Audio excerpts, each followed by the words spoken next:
Hi everyone! The episode that you're going to watch in a minute was recorded a few days ago before the beginning of Hannuka. Unfortunately, dramatically, yesterday 12 people were being killed in Sydney, Bondi Beach, while they were celebrating Hannuka. So tonight we are together, several friends are coming to light the first candle. This is also my dog, because we still believe in peace, we still believe in the beauty of the Jewish holidays. Yeah, so Hanukkah is the holiday that symbolizes the light, the winning of the light against the darkness. We wish you all a very happy holidays, and I think it's very hard to celebrate with a very heavy heart, but at the same time we feel it's compulsory to do it, and it gives, I think, also more meaning to the work that we've been trying to do, to spread a message of love and understanding, and show you who the Israeli and the Jewish people are, especially the amazing women of this country. And we invite you to stop for a second and think and share and spread the light with us and with the Jewish people, so we can have a better tomorrow. And with all the beautiful women of Startup Nation. So in a second we'll start with a new episode. See you soon for more episodes. Thank you so much to be with us and to share our content. Chag Chag Sameach. Bye. Bye. Hello everybody, welcome to our latest episode of Women of Startup Nations. I'm here with Fiammetta and a very special guest. Disclosure, she's a very old friend of mine, which I haven't seen in a long time, so we're extremely happy to have you here. Thank you. Hagit Genish-Gill. Young old friend. Young old friend. So it's a very special guest, not only because she's a friend, but because she's a woman who has inspired me a lot throughout the years, even if we haven't seen each other in a while. She has a lot of experience in public diplomacy. She's worked in the Knesset. She did a whole career path. And after becoming a mother, and while juggling all the struggles that becoming a mother comes with, she decided to do an MBA, which was incredibly inspiring. And since then, her career went up. And now for the last 15 years, she's been working in the energy sector. Her current position is Head of Sustainability. Head of Sustainability at Bazan Group, which is one of Israel's leading energy companies. And welcome, Hagit. Thank so you. happy to have you here with us. Great to be here. Thank you very much. Welcome, Hagit. Welcome back to Women of Startup Nation. Today is a rainy day in Tel Aviv, which is very peculiar. And we are very happy to be here with you and also to learn more about your personal journey. What brought you to arrive in the position where you are now? How the ecosystem of Israel helped you to arrive in the position where you are now, knowing also that, as Jordan said, you are a mom, and tell us a little bit more about you. Also, like in the energy field, where I assume there are not so many women. Maybe today there are more, but you know, Sure. it's a very male-dominated sector. It is a very male-dominated sector. I love it very much. I believe it's one of the strongest, most interesting sectors. And well, I'm biased, but I've been there for 15 years now. Yes, it's starting to change, but again, it depends on which part of the sector you are. So I will start by introducing myself. I am a mother of three, as you already said. I grew up, born and raised in Israel. Both my parents were born and raised in Israel. However, like in Israel, it's a very interesting mixture. Well, from my mother's side, the grandparents came from Iraq, from Baghdad, and from my father's side, the grandparents came from Libya. Mm-hmm. And so, yeah, I mean, I can only dream of going back and visit these places, and hopefully someday, maybe, either me or my kids will be able to. But it is a very special mixture, and I think it represents the Israeli story and startup nation very much. Yeah. It's a very interesting mixture, not to mention the wonderful food. Well, almost like the Italian. I'm half Libyan, so I'm familiar The with secretary, food. she's the editor. My kids are still waiting that I start cooking some And he's the assistant. Otto, a mastermind. Anyway, Otto, but, you should introduce yourself to everyone. My This is parents Otto, were the kids our of immigrants. editor. And Our so master, my our story technical starts, I assistant. think, with that because they didn't really get the opportunities that I got as a child and that our kids, thank God, have today. And so they did not get an opportunity to get higher education. Right. And I grew up with education as one of my strongest passions in life. And I think you mentioned the MBA earlier. I wasn't even aware that you remembered it. I put it somewhere in the back of my mind, trying to forget all about it. Especially when you did it, because you managed to do it while you're already a mother. I think I literally waited for the busiest, toughest, most impossible time in my life to hit the MBA, which I knew I wanted to do if I intend to, at some point, lead an organization of any type. And so, so learning, studying, getting educated is something that was always important for me. And I was the first in my family to get higher education. And honestly, I really like studying. I have 4 degrees. I'm a lawyer. I did another BA in Middle Eastern Studies. Well, a lot has changed since, but it was fascinating. And not a lot has changed also. True.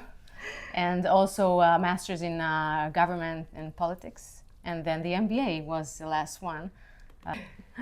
So again, for me, education, I think, made me who I am in many ways. And I think, I mean, for me, a lot of it is the Startup Nation story, because we are very passionate about so many things. And I think there's something really not weird, but very definitely different about the people that I grew up with. Nothing is impossible for them. Right. They would stop at nothing as long as it's legal. And the passion just drives them through every difficulty in life. And this is something that I think is invaluable, not only in the world of career, but also with community, also in every aspect of life. So again, having worked at the private sector, at the public sector, government, Knesset, energy, as we said, also for the media for a period of time, I can see why the Startup Nation is a point of attraction, why it's so interesting. And it's I guess it's an inspiration, you know, when it's all around you, when you see all around you men and women of every age. I have to say, I'm always at young women that, you know, they're just doing incredible things, either in the army or even with their university, and they're just like doing it.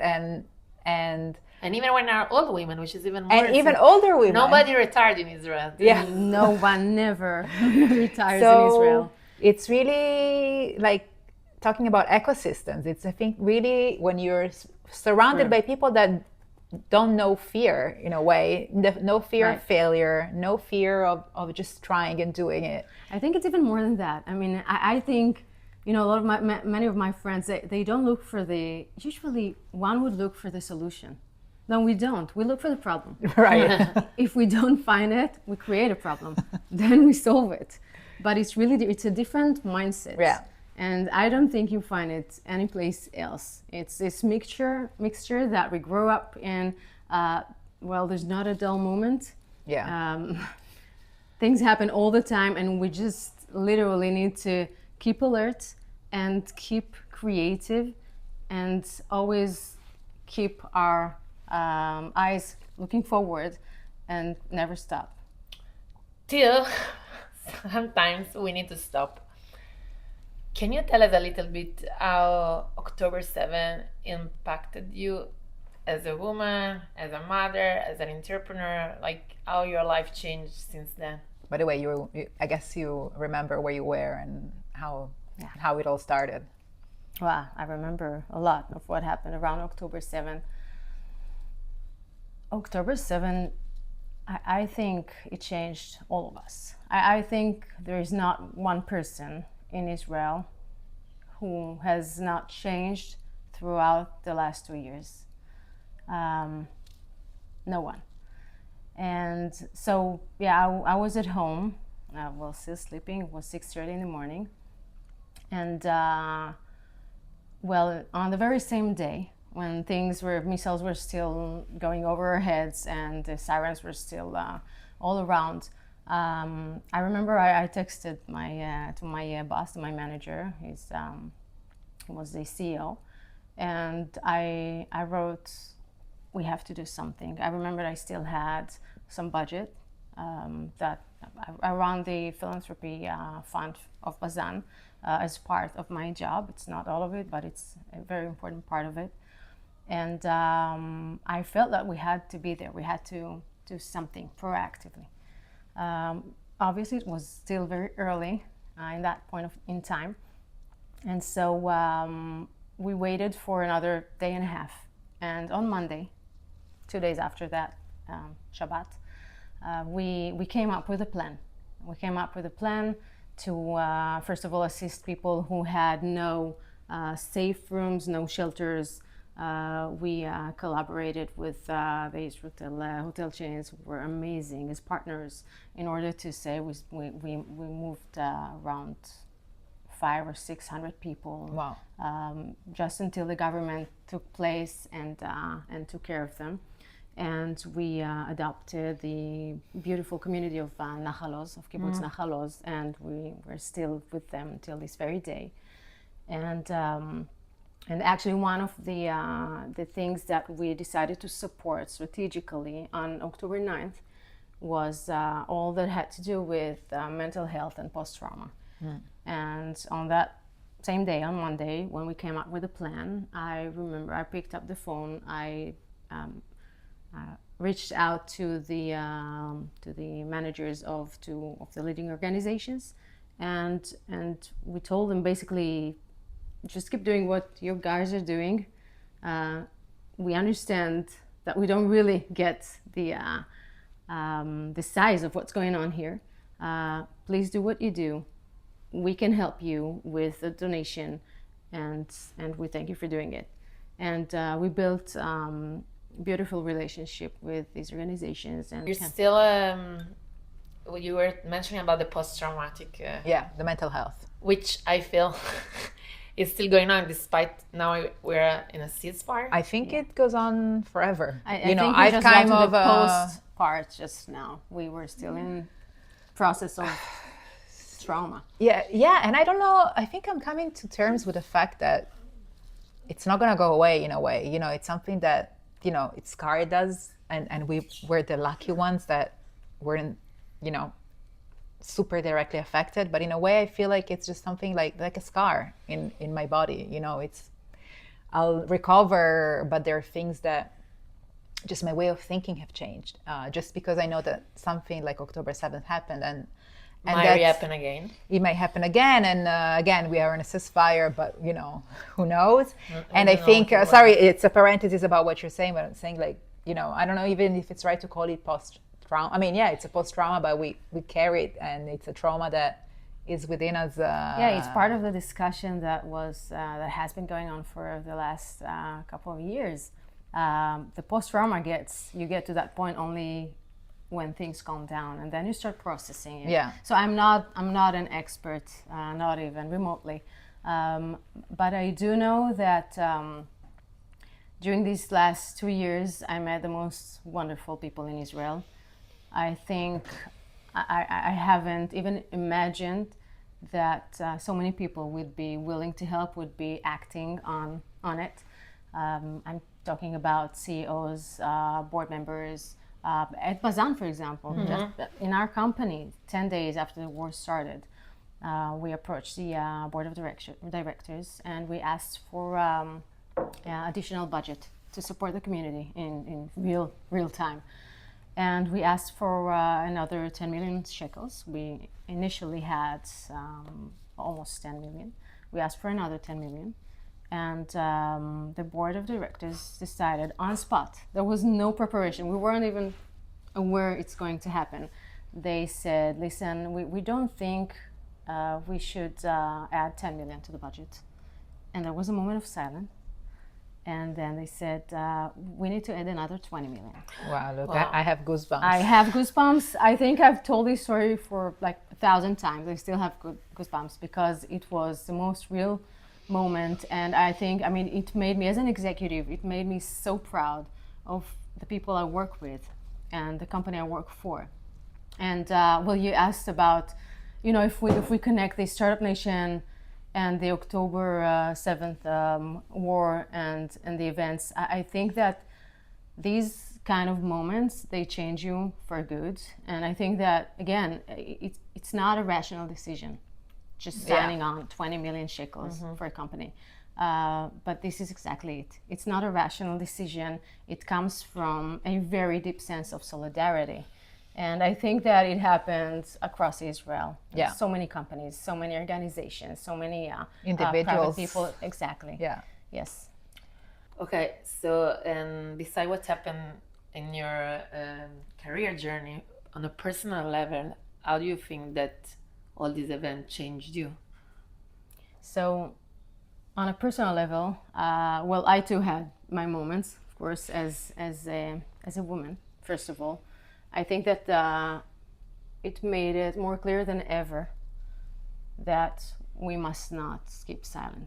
And I remember listening to the women who were speaking up, and women who were speaking up for other women, and I had so much admiration for these women and men, by the way, because I think it was the events were so difficult, and you know, things were running in your mind like for days and months, and as you said, for many more years. I think that as a woman, it made me stronger, and it strengthened my belief that speaking up and getting the truth out there is so important. And also, by the way, as a mother, it changed me also because, you know, as a mother, when you have kids, you don't really care about anything else. All you care about is projecting to your kids that it's okay. And if it's not okay, which is, by the way, also okay to say, it's going to be okay. And one of the things that I did shortly after October 7 is, so I've been practicing yoga for many years now. And movement, and generally speaking, is part of my life ever since I was, 16 years old. And so I became a yoga teacher in the year after October 7. And by the way, when the war with Iran started, Because there was a war inside the A war. war inside Let's the- never war forget. inside the war, I decided that I want to take my understanding of what yoga did for me and give it to my kids. And I became a certified yoga teacher. And yeah, it was really one of the Also, finding the right time in the middle of a war. Yes. I took evening classes, I took the weekends, I did everything to make sure that my kids get the tools to keep their inner strength and their stability. And then it happened that the war with Iran started in June, and again, as a community member, I started giving yoga classes spontaneously right by the shelter, outside the public shelter, just every evening, free for the neighbors, and it grew by the day. Wow. And people needed it. Yeah. And so, if you ask how it changed me, I think this is one of the deepest changes that it created. The understanding that you know, we have something that we can give. Yeah. And I think it's our responsibility. It's not just a privilege. I mean, it's ours to give, and it's ours to be responsible. And I remember people approaching after the class, and there was this one woman who told me, listen, I wasn't able physically, I wasn't able to breathe. The air wouldn't go through, and I can breathe now, and I can go back to my kids and be a mother again. And for me, it was the whole story. So October changed all of us, and hopefully change all of us for good. And I can tell definitely that as a people, as a community, big community, I think it changed us in a positive way after all. I think it's a very good point because, again, spoke first about trauma and post-trauma, but I think for many of us, this trauma led us to kind of open some chakras or something that like so many we never people discover or not.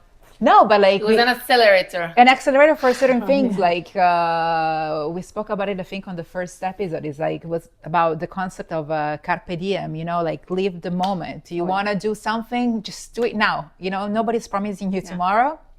Just do it. And I think when you're in those kind of periods, you also realize what makes you happy and what makes you who you are. And most of the time you realize that that's when you're helping others, actually, when you're doing things for other people and you're being true to yourself. So I think in a way, the trauma of the war and the extent to which this war was so intense kind of opened so many paths. You threw me to the moment where I told my mother that I was starting a yoga teacher's course in the middle of the war, evening course, of course, because I have a full-time job and kids. She was like, are you nuts? Like, literally, are you nuts? What's happening? What's your problem? And it's so funny now that I think I was mad. I was like, Mom, don't you trust me? I know what I'm doing. When do you have the time? But yes, it brings out something that you didn't necessarily know that you have in you. Yeah. And I think that's maybe one of the few wonderful things in this very dark and difficult period. Yeah. I have one more question because, as we said before, we're in a very fragile ceasefire. We don't know yet what will be the next step, the so-called phase 2, but other things are happening. For instance, the Abraham Accords, that even if very slowly, but they're moving on. As I was wondering also, in your point of view, in terms of sustainability, you feel that there are already moving things on an economic level between Israel and other Arab partner in the Gulf area? So, well, I can't say that I'm in private discussion groups. I'm not. Not yet? But not yet. But I can definitely say that, again, born and raised in Israel and having worked with the global markets, with the US, with Europe, I think that Israel can have really a key role in all that is going on around this tough neighborhood. And I think that, again, things need to clear out. We need to understand that things are stable. But I believe that even after these 2 years, or maybe especially after these 2 years, there are so many people that are motivated in creating something different. Not only in Israel, by the way, but also around our neighboring countries, and of course, what we hear around the Abraham Accords. So again, without getting too political on this, on a personal level, I do hope that, as I said, one day maybe my kids will have the privilege of visiting the countries where my grandmother and father were born. Yeah, inshallah. Inshallah. Inshallah. Well, thank you so much, Hagit. This is really inspiring and very insightful. As we wrap this episode up, we always end our episodes by asking our guests to share a personal story or a quote, something about another woman who has inspired you during your journey. Is there anything you would like to share? So if I can challenge the question. Sure. I usually try to challenge the questions. I have a few women. So, the two first little women would be my daughters. Emma, she's now 11. She was 9 years old, and she's a basketball player at Maccabi Tel Aviv. Wow! Leagues. Yes, and not only did she manage to really be so committed to playing, to practicing 4 times a week, waking up early on Shabbat as well. She also got the most valued player in the end of the year. Wow. So really a good team player in the middle of the war. Nothing really, she let nothing disturb where she was aiming. And Mia, her sister, she is 16 years old now, but she was 14. She managed throughout these 2 years to become a scout tutor and to lead a group of 15 girls, which I find inspiring. Yeah. Two more women would be, well, my mom was, I mean, it's too bad it's not contagious, but she has this inner peace and quiet. And something in her kept projecting that everything is under control. And this is something that I'm so happy that my kids got from their grandmother. From their mother, they got the yoga, but the real thing is what they get from their grandmother, two grandmothers, by the way. And one last woman that I would mention here is my dance teacher, Oti. She managed to create a safe place for so many women and so many mothers during these 2 years, not only during like many years earlier, but she's a real mentor. And I think that in these times, as we said earlier, if you take your strength and the thing that you do the best, and you're able to give it to someone else, I think you can make an impact, and I think you can literally change the world bit by bit. And this is what she has been doing for years, and I found it life-saving in many points in time. Absolutely. Wow. Well, thank you so much. Thank you so much for sharing. I think Jordana said that we are still going through this never-ending post-traumatic experience, and sharing is part to go through it. Yeah. And also to look forward for hope. We're really looking forward for this Abraham Accordion to move on, and to have many more amazing women like you to share your experience here with us at Women at Startup Nation. So see you soon. New episode is coming soon. And thank you, Jordana, to Thank you, Fia. share this journey with me. And if we don't speak before, Chag Sameach, Happy Chag Sameach, Hanukkah. Happy Hanukkah, and thank you so And much thank you for again, being here. Hagit. Thank you. Ciao. Bye. Bye. Sameach.